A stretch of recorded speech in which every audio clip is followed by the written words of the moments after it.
ಕಾಂತ ಎಂದರೇನು? ಕಬ್ಬಿಣ ಅಂತ ವಸ್ತುಗಳನ್ನು ಆಕರ್ಷಿಸುವ ವಸ್ತುವಿಗೆ ಕಾಂತ ತಿಳಿಸಿ. ಕಬ್ಬಿಣ ಅಂತ ವಸ್ತುಗಳನ್ನು ಆಕರ್ಷಿಸುತ್ತವೆ. ಹಾ. ಕಾಂತಕ್ಕೆ 2 ಧ್ರುವ, ಉತ್ತರ ಮತ್ತು ದಕ್ಷಿಣ. ಉತ್ತರ ಧ್ರುವ ಮತ್ತು ದಕ್ಷಿಣ ದಕ್ಷಿಣ ಧ್ರುವಗಳು. ಹಾ.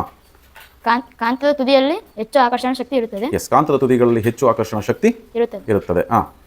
ಸಜಾತಿ ಧ್ರುವಗಳು ಒಂದನ್ನೊಂದು ವಿಕರ್ಷಿಸುತ್ತವೆ. ಸಜಾತಿ ಧ್ರುವಗಳು ಒಂದನ್ನೊಂದು ವಿಕರ್ಷಿಸುತ್ತವೆ. ಹಾ. ವಿಜಾತಿ ಧ್ರುವಗಳು ಒಂದನ್ನೊಂದು ಆಕರ್ಷಿಸುತ್ತವೆ. ವಿಜಾತಿ ಧ್ರುವಗಳು ಒಂದನ್ನೊಂದು ಅಂದ್ರೆ ಪರಸ್ಪರ ಆಕರ್ಷಿಸುತ್ತವೆ. ಸರಿ, ಈಗೇನು ಪ್ರಯೋಗ ಮಾಡ್ತಾ ಇದೆಯಾ? ಸಜಾತಿ ಧ್ರುವಗಳು ಪರಸ್ಪರ ವಿಕರ್ಷಿಸುತ್ತವೆ, ವಿಜಾತಿ ಧ್ರುವಗಳು ಪರಸ್ಪರ ಆಕರ್ಷಿಸುತ್ತವೆ ಅಂತ ಪ್ರಯೋಗ ಮಾಡ್ತಾ ಇದೆಯಾ? ಏನಾಯ್ತು ಇವಾಗ? ಆಕರ್ಷಣೆ ಮಾಡ್ಕೊಳ್ತು. ಹಂಗಂದ್ರಲ್ಲಿ ಯಾವ್ದಿದೆ ಅಲ್ಲಿ? ಸಜಾತಿ ಇದೆನಾ ವಿಜಾತಿ ಇದೆನಾ? ವಿಜಾತಿ ಧ್ರುವಗಳು ಪರಸ್ಪರ ಆಕರ್ಷಣೆ ಮಾಡ್ಕೊಂಡಿದ್ದಾವೆ. ಸರಿನಾ? ಸರಿ, ಹಾಗಾದ್ರೆ ಸಜಾತಿ ಧ್ರುವಗಳು ಏನಾಗ್ತವೆ ಅನ್ನೋದು ಪ್ರಯೋಗ ತೋರಿಸು.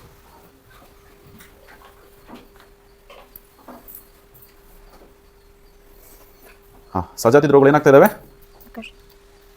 ಪರಸ್ಪರ ವಿಕರ್ಷಣೆ ಮಾಡ್ತಾ ಇದ್ದಾವೆ. ಸೊ ಅವನ್ನ ನಾವು ಪ್ರೆಸ್ ಮಾಡೋದು, ಅದು ಪ್ರೆಸ್ ಮಾಡಪ್ಪ. ಅದನ್ನು ಪ್ರೆಸ್ ಮಾಡಿದ್ರು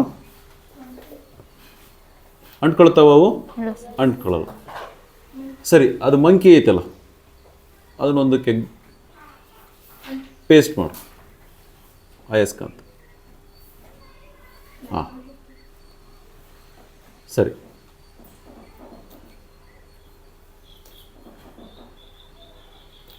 ಏನಾಗ್ತಾ ಇದೆ?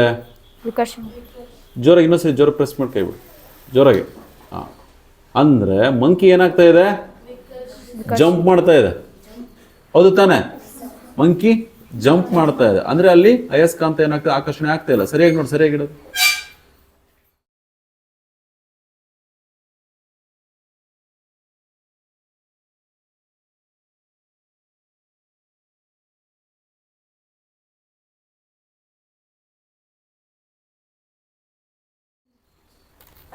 ಇನ್ನೂ ಸರಿ ಕಡೆ. ನೆಕ್ಸ್ಟು, ಈಗ ಅದು ಜಂಪ್ ಮಾಡ್ತಾ ಇದೆ. ಹೌದು ತಾನೆ? ಸೊ ಜಂಪ್ ಮಾಡ್ತಾ ಇದೆ ಅಂದ್ರೆ ಅರ್ಥ ಏನು? ವಿಕರ್ಷಣೆ ಮಾಡ್ತಾ ಇದೆ. ಯಾಕೆ ಮಾಡಲ್ಲ?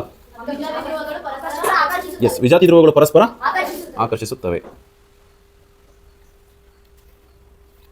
ಇಷ್ಟ ತನಕ ಅದು ಜಂಪ್ ಮಾಡಿಸೋಣ. ಎತ್ತಕು ಅಷ್ಟು ಎತ್ತಕ್ಕ ಮೇಲೆ ಜಂಪ್ ಮಾಡ್ತಾ ಇಲ್ಲ, ಜಂಪ್ ಮಾಡ್ತಿಲ್ಲ. ಸಚಿನ್ ಹೆಂಗೆ ಕೂತಾನ ಮತ್ತೆ ವಾಪಸ್